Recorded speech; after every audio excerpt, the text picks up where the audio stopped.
reaction and insight. It's a pleasure to welcome Andrea Stricker, Non-Proliferation and Biodefense Program Deputy Director at the Foundation for the Defense of Democracies. Thank you, Andrea, so much for your time. As we were discussing right now with my colleague Mike in the United States, on the diplomatic front, it's clear that wide gaps remain between the US and Iranian teams.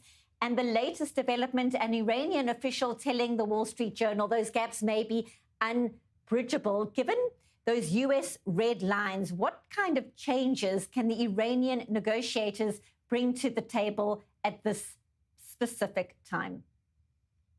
Great to join you, Benita. I would agree. I think it's now a matter of when, not if, the U.S. launches a strike on Iran. The president has been very clear, giving the regime 2 weeks to reach a deal covering its nuclear, missile, terror, and domestic repression threats. And while we keep having these mixed reports about concessions, there's really no indication that they've come with a significant deal that would really amount to capitulation for them. And so I think the U.S. doesn't send a third of its Navy and the most significant airlift in recent years to the region unless it's very serious about using it.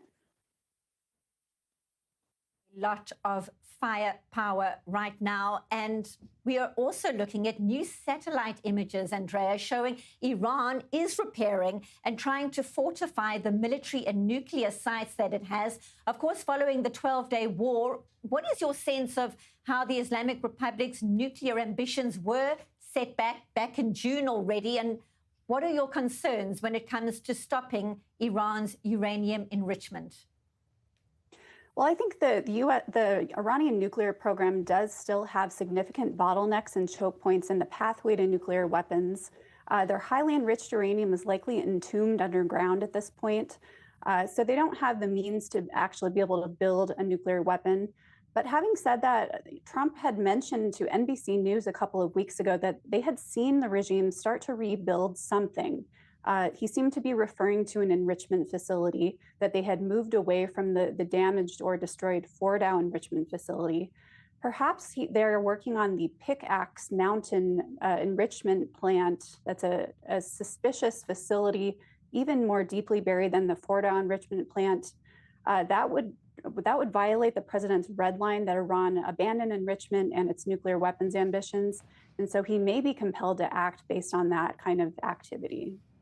And given the positioning of the aircraft carrier, the second one is on its way as we speak. And of course, more than 50 fighter jets have been repositioned. What is your sense? How worried is the supreme leader and the regime likely to be by this show of force? Is it likely to be enough to impact diplomatic moves right now? I think the supreme leader is very concerned. So while he has smiling diplomats going to negotiate with the U.S., he's posting on X some very provocative imagery and comments, making speeches about how the Iranian Navy is going to sink the U.S. Navy in the Gulf. So I think he's under no illusions that this is headed toward a conflict. He's clearly not willing to make concessions or real compromises that would deal with the 4 key issues that the U.S. wants to see progress on. And so I think he would rather go to war than have to concede anything significant that really challenges his hold on power and his ideology.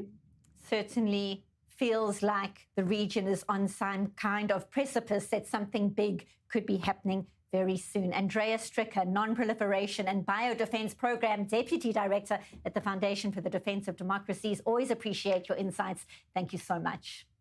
Thank you.